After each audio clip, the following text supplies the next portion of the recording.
So welcome back. Last video में हमने देखा था कंट्रोल स्टेटमेंट के बारे में।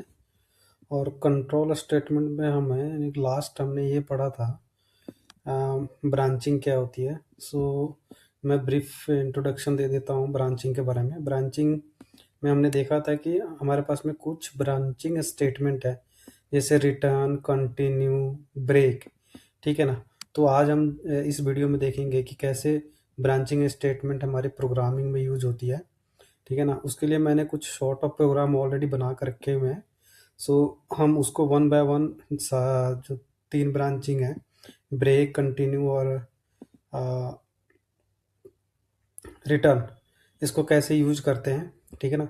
तो यहाँ पे मैं आपको सिंपल थोड़ा बहुत इंट्रोडक्शन दे देता हूँ प्रोग्रामिंग में कैसे हम करने वाले हैं, और इसको वन बाय वन हम इसको रन करके भी देखेंगे।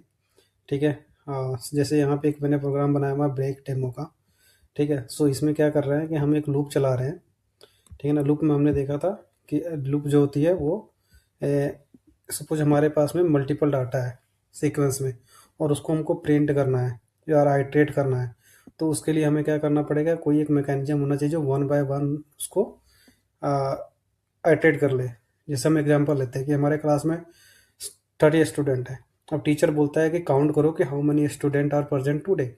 तो क्या करोगे आप, आपके पास कोई एक वे होना चाहिए। तो क्या करोगे, आप वन बाय वन काउंट करोगे, 1 2 3 4 5 6 ऐसे करके आप चेक करोगे कि how many student are present today. ठीक है ना।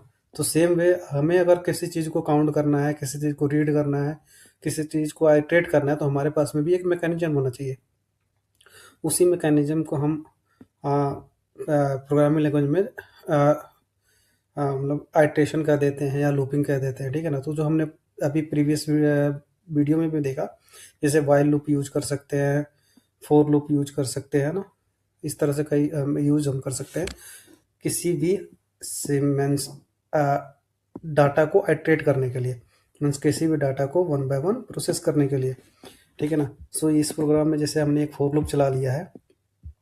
अब फोर लूप क्या कर रहेगा, यहाँ पे आई इज इक्वल टू 1 से लेकर और लेस देन इक्वल टू लगा है तो ये 5 तक हमारा जो लूप है वो चलेगा। ठीक है। अब यहाँ पे कंडीशन लगी हुई है आई इक्वल टू 3। ठीक है ना। तो यहाँ पे हम ये देख रहे हैं कि हमारे पास में ब्रेक स्टेटमेंट है। ब्रेक का हम मैंने पहले ही बताया था, ब्रेक का मतलब है कि आप वहाँ से ब्रेक मार लो। ठीक है ना।